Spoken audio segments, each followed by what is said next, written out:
Hello, Scrappy friends. Welcome to the third video in our Keeping It Simple Circle Edition mini-series. This will be the third and final video in this mini-series.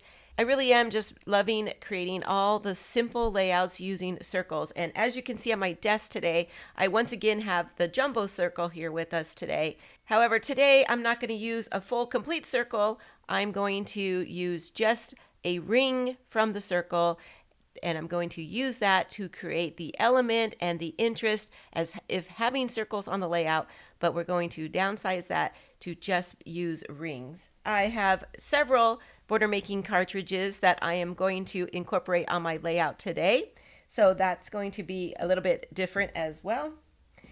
And I'm using Creative Memories Riveting Designer Paper Pack. This is a somewhat newer collection. It's a DIY home improvement type of collection, so a lot of fun icons and papers that are going to be perfect for me to tell a story of a home renovation we happened to do just a couple of years ago. So I've been wanting to get this layout done because it's one of the last layouts in the album I'm working on for 2021, but I've been putting this off, and I'll explain more about that as I go through my process today. But I want to get these photos in, and this collection came along. They knew I needed it. They put it out, and it's going to be perfect for this layout and a couple other ideas that I have for future layouts. So you'll see some beautiful papers here that come straight from the Riveting collection, as well as these gorgeous wood grain papers that I'll be using for my background today. And then I also brought in some coordinating cardstock. So let me go ahead and put all this aside and lay out our base pages. So just like I did in the other two videos, which if you haven't seen, they'll be linked at the end of this video, as well as my entire Keeping It Simple playlist. But what I've been doing is in this series is I've been trying to keep to an outline, so to speak. I've been creating the background, adding the circles, adding our photos and our mats, adding the title and journaling area, and then the last one would be coming back in with the embellishments and the finishing touches. So I'm going to do the same process today as we move through the layout. So let's go ahead and create that background. So for my background today, I'm going to use these 3 pieces of paper from the collection. I'm going to cut them down, and I'm going to come back and give you all the measurements once I have them all cutted down to what I need for my background. Okay, hold on. So I cut the green plaid down to 3 strips, 1.5 inches each by 11 inches, and then another strip 1 inch wide by 11 inches long. And these I'm going to bring right into the center of the layout, and I'm going to bring it down to about 1/2 inch from the top and up from the bottom. Then I cut down this striped paper. I cut the paper down to 10.5 inches first, then I turned it. I cut a 6-inch piece, so 6 inches by 10.5 inches, and then a 2-inch piece by 10.5 inches.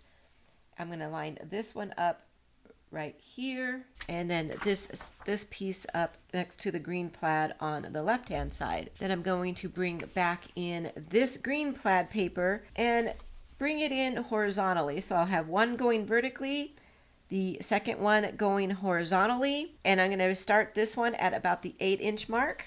And of course you can play around with this however you like. And then the last one I cut was the blue blueprint paper. I cut this down to 1.5 inch strips, and I made these 11.5 inches long. And I'm going to bring this one right here layered over the top of the green one, and I probably will come back through and play with this measurement, but for now I'm going to start it at about the 8.5 inch. And that's going to be my basic layout. And now I want to bring in the circle element. In order to get the ring that I want for my layout, I'm going to use the large jumbo circle. I brought in the blue and red blade, and I'm going to cut around the outside of the jumbo circle using the blue blade first, and then I'm going to hold it in place when I bring back in the red blade, and that's going to give me the ring that I want for this layout. Let me go ahead and get that cut, and I'll put you on fast forward.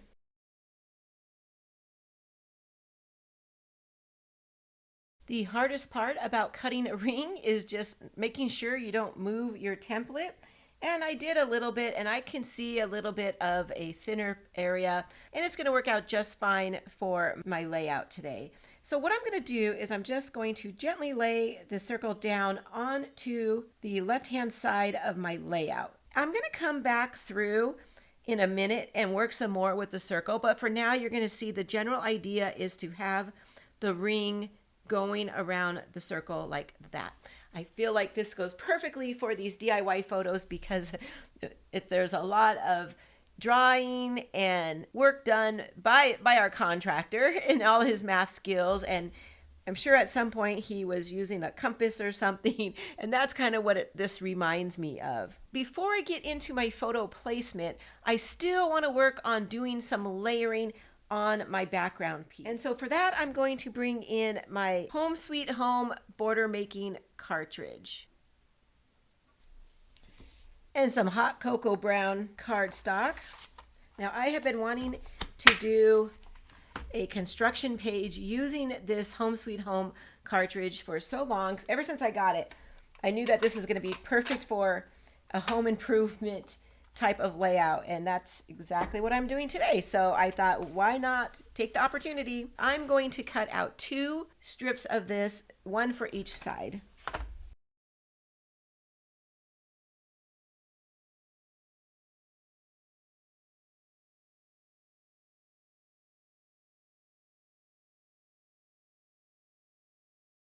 And then I'm going to take the little strip of houses and I'm going to lay it right at the edge of this blueprint paper. That way it really stands out against the blue paper. And I'll do the same thing on the other side.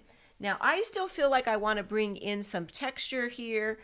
And I don't know about you, but when I was doing this home improvement project, I had notepads and the contractor had notes, and we were constantly reading our notes and flipping through things to make sure things were getting built according to the way that we wanted it. So I'm going to bring in my notebook edge border making cartridge and punch out 2 strips, one for each side. And for that, I'm going to bring in this oatmeal cardstock.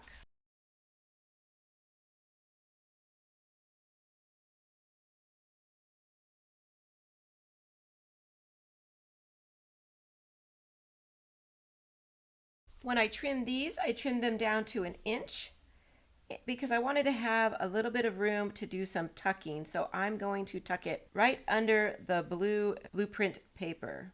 There, so it'll look like this. And when I go to adhere it down, I will trim off the edges over here so that the houses stay on top of the blueprint paper only. So I'll clean all that up at the edges there once I go to adhere it down. In fact, I'm going to pause the video right now. Go ahead and get everything adhered down. I'll be back and we'll be ready for some photo placement.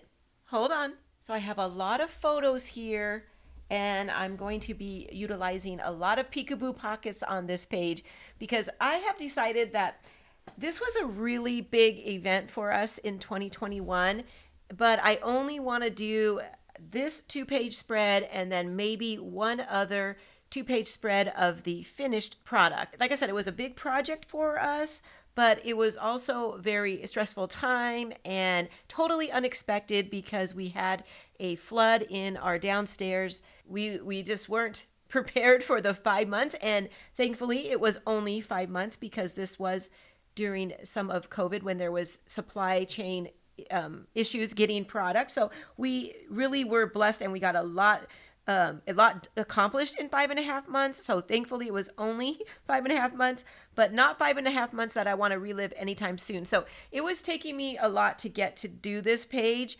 And if it wasn't for this collection coming out, I probably still would not be doing this page. But since Creative Memories made it so easy for me by coming out with this new paper collection, I thought I'm going to get these pages in my album and tell that story, and then move on. So this will be the first of 2 pages. So I do have a lot of photos here that I want to get on, but I also want to bringing in peekaboo pockets. Okay, so let's see what we have. We have a horizontal one there.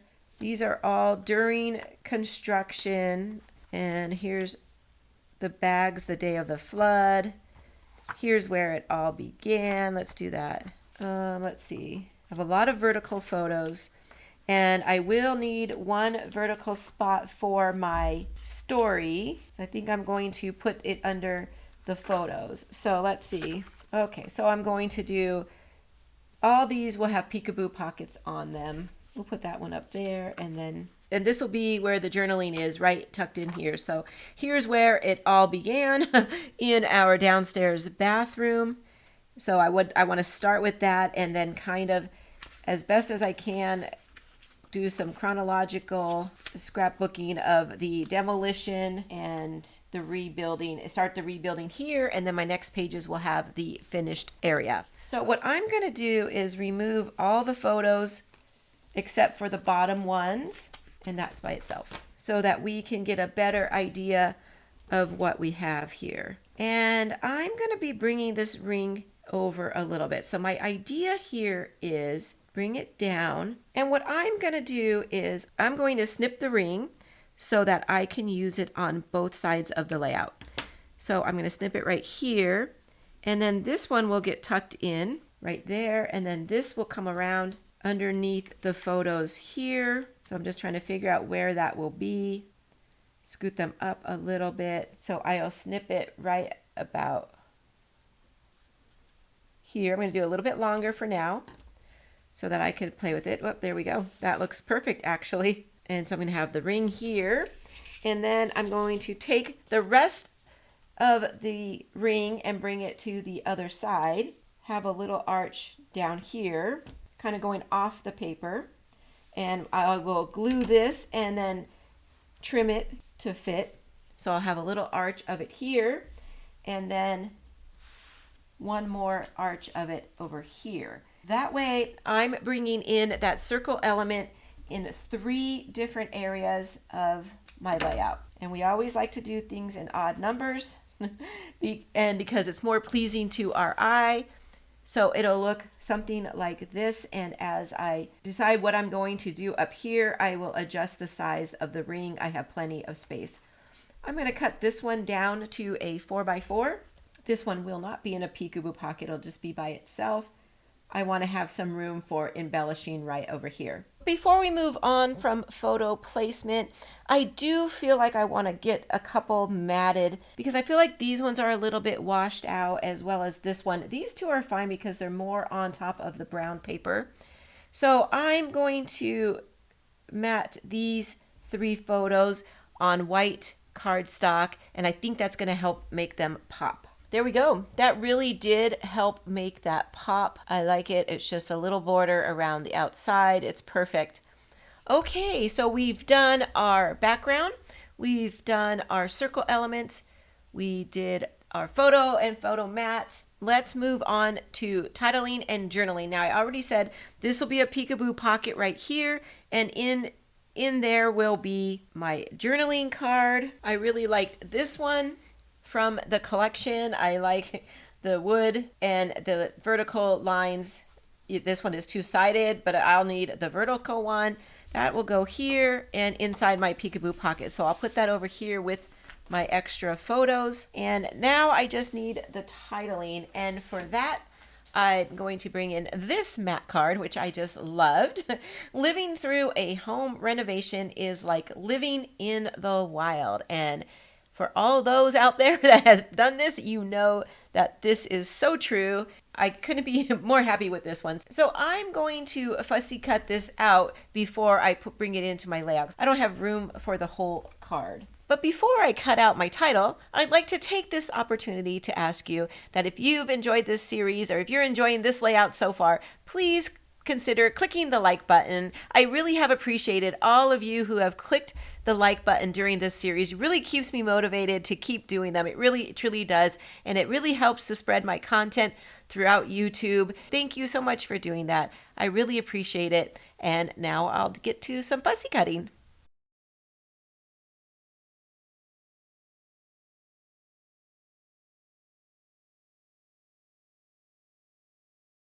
And there we go. This was a great one to fussy cut because even if you dinged it up a little bit around the edges, then you wouldn't even be able to tell because the wood has some dings on it anyway.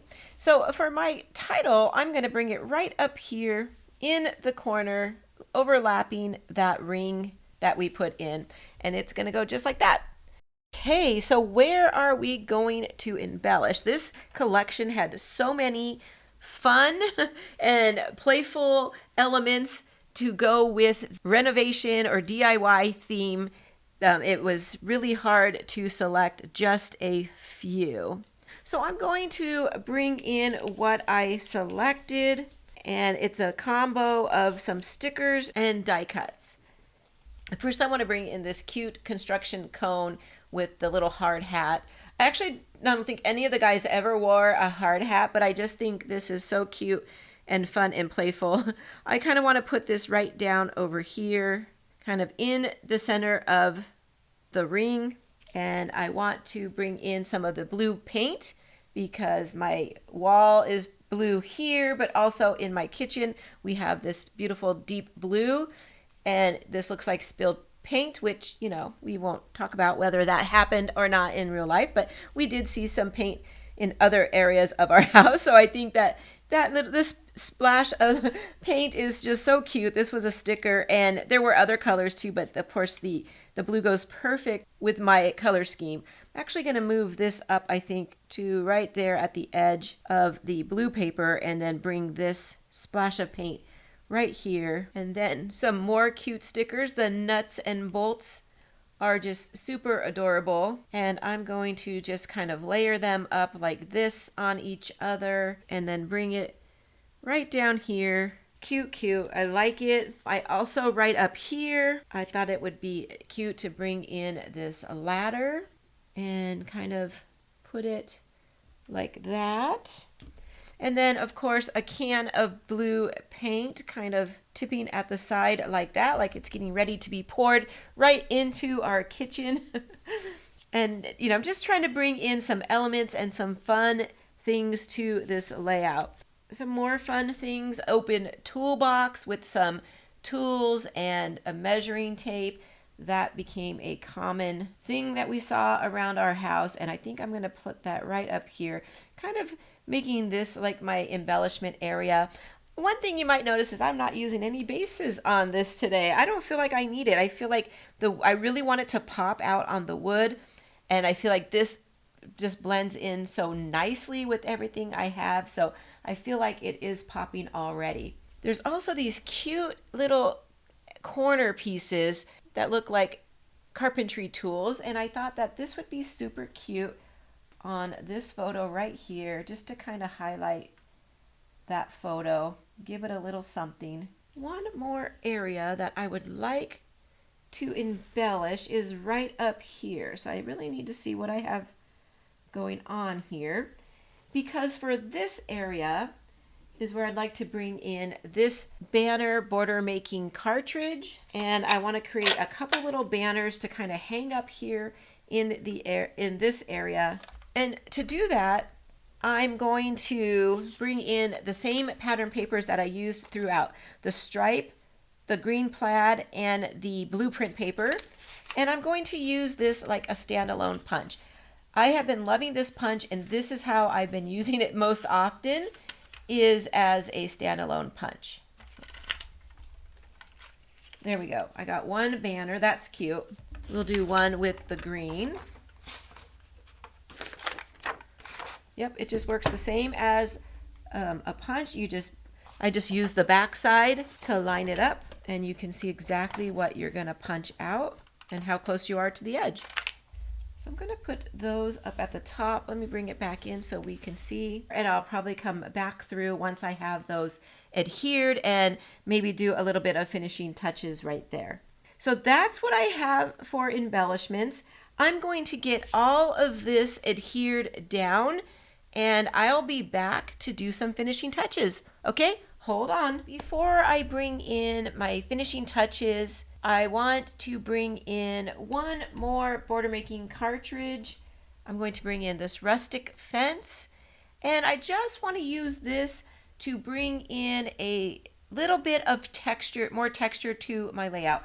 I feel like I have all this open area right here that I want to bring in a little something. So I thought this rustic fence would be perfect. So what I have here is I cut a 3" by 3" square. And again, I'm going to use this kind of like a standalone punch. And I'm going to create a punch out on each side of the 3" square. The reason I went with 3 inches is because when you slide it in here, it's easy to kind of get this centered in as best as possible between the 2 lines right here on the cartridge case. So I'm going to use this manufacturer line on each side and line it up, push it to the back, punch down, and I'm going to turn it and do that on all 4 sides. And it's going to create this almost like a palette looking kind of element. At least it reminds me of like a palette that we would get wood delivered on, or rocks if you're doing some landscaping. I think I like this side here or this side here. And what I'm going to do is just tuck it in behind this photo here. And that's it. I'm just going to have a little bit of a wood palette sticking out over on the side over here. I like it. I think it's cute. I think it just kind of gives that chaos looking effect that everything else has. Exposed lumber, exposed studs in the wall. And once I get all my top photos on here that show more of the construction, I think that's going to look great. I think I might do another one for right over here as well. There we go. This one came out a lot straighter. I think I might exchange it for this one over here. And then over here, I just need a little piece of it. Let's take off some of this. And then we can tuck it right in over here like that. I like it because it brings in more of the oatmeal, and I feel like I have it in more of a visual triangle now, as well as up here in the sign. So I like that a lot. Okay, so a couple finishing touches. I brought in this little flag banner from my beige Totally Tonal stickers, and it says "My World," and I thought that's perfect because this was the life that we were living during this time. And I think I'm going to pop that up on a little bit of foam. Okay, and I'm going to put that right up there in this little area. Then also from that sticker sheet, I brought in this word sticker. And I thought that this might be kind of cute down here. Kind of overlap everything down here. Then the last thing I want to bring in is maybe some of these epoxy gems. They look like little nuts and screws. I'm going to go with the gold and use this one that looks kind of like Phillips screwdriver. Put one there. Take another one and kind of put it up here. Bigger one here. I think I will. I think I'll bring it right up here. And I think that's all I'm going to do. Just bring in a few of those little gems and put them around. And there we go. I like it. And I know that that was a little bit of a stretch using circles, but I wanted to show how we don't have to incorporate a full circle each time, that we can use a ring and disperse it throughout our layout and still have the element of a circle on our layout. So I hope you enjoyed that. I hope that you enjoyed this series. I certainly did. And thank you for coming along with me as I scrap through my stories, and especially this one that I really didn't want to, but I'm super glad now that I did. I feel like, okay, I conquered that, and I'm a little more motivated to get the next page done as well, and inch my way closer to finishing off my 2021 album. So thanks again for joining me, everybody. Take care, and I'll see you real soon. Bye-bye. And then if you want to go back and see the first 2 videos in this series, I'll link them right here, as well as the entire playlist up there.